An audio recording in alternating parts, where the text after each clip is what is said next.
দেখুন, প্রথম কথা হলো যে আহ, একটা রোমহর্ষক ম্যাচ এবং দু দলেরই দারুণ পারফরমেন্স আমরা দেখেছি।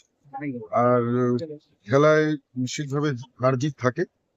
আহ, তবে দু দলই আজকে যথেষ্ট অত্যন্ত ভালো খেলেছে এবং দু দলের সমর্থকরাই কেউ কারোর থেকে কম নয়। একেবারে মানে হাড্ডাহাড্ডি লড়াই। আর নিশ্চিতভাবে এত সুন্দর একটা ম্যাচ আমরা উপভোগ করতে পেলাম আজকে এবং এত শান্তিপূর্ণ ভাব। আহ সত্যি এটা কলকাতা বলেই সম্ভব। এবং কলকাতার যারা দর্শক, ইস্ট বেঙ্গল এবং মোহনবাগানের প্রত্যেককে আমি হার্দিক শুভকামনা জানাই। আগামী দিনে আমরা বহু আরো এই ধরনের ম্যাচ দেখবো, উপভোগ করব। এবং সর্বোপরি বলবো যে আহ, বাংলায় এই ফুটবলের যে আহ, আপনারা জানেন যে এত জনপ্রিয়তা, সেই জনপ্রিয়তা নিশ্চিতভাবে বাড়বে এবং সারা দেশের মধ্যে আমরা পশ্চিম বাংলা থেকে ফুটবলে যেমন এগিয়ে আছি, তেমনি আগামী দিনে এগিয়ে থাকবে। এই পরিবেশটা কেমন দেখলেন? এই সামগ্রিক পরিবেশটা, ফুটবলের যে সামগ্রিক পরিবেশ, এটা একটা বিউটি বলা হয়, এশিয়ার সেরা ডার্বি বলা হয়। এই কারণে আপনি কেউ ফিলিং করলেন এই পরিবেশ? নিশ্চিতভাবে খুব ভালো পরিবেশ এবং এই পরিবেশ একমাত্র এই কলকাতার মতন এত ভালো দর্শক বলেই সম্ভব। আর সারা বিশ্বের বিভিন্ন জায়গা থেকে বিভিন্ন সময় যারা খেলোয়াড়রা এসছে, তারা নিশ্চিতভাবে কলকাতার দর্শকদের কিন্তু সুনাম করে গেছে। কলকাতার যারা সুধী নাগরিক তাদের সুনাম করে গেছে।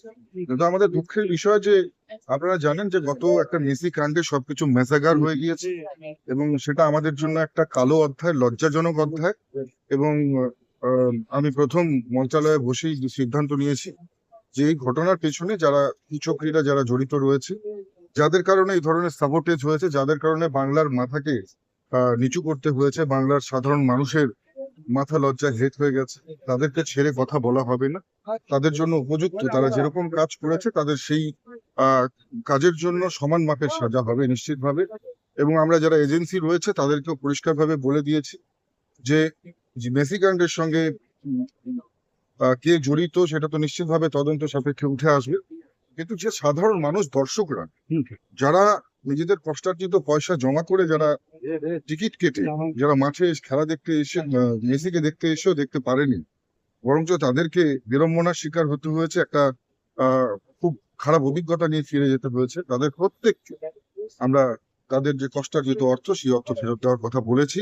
এবং নিশ্চিতভাবে আমরা যদি যারা সেদিন যারা মাঠে দর্শক ছিলেন, যারা টিকিট কেটে এসেছিলেন, তাদের অর্থ যদি ফেরত দেওয়া না হয়, আমরা কিন্তু আগামীতে কঠোর পদক্ষেপ নিতে বাধ্য। ওই ইভেন্টে চ্যালেঞ্জিং ছিল। দত্ত বলেছেন যে তিনি 100 কোটি টাকার মানহানি ওইভাবে আমরা কথা বলবো, সত্যেন্দ্র বাবু নিশ্চিতভাবে আমাদের সাথে কথা বলতে চাইলে আমরা তার সঙ্গে যেমন কথা বলবো, নিশ্চিতভাবে এই বিষয়ে আপনারা যারা রয়েছেন, যেমন আপনারা জার্নালিস্ট রয়েছে, অনেক গ্রাউন্ড জিরো রিয়ালিটি আপনারা নিজেদের চোখে দেখেছেন। আপনাদের কাছে অনেক ফুটেজও থাকতে পারে এমন, যেটা এই ঘটনার তদন্তের একেবারে মোড় ঘুরিয়ে দিতে পারে।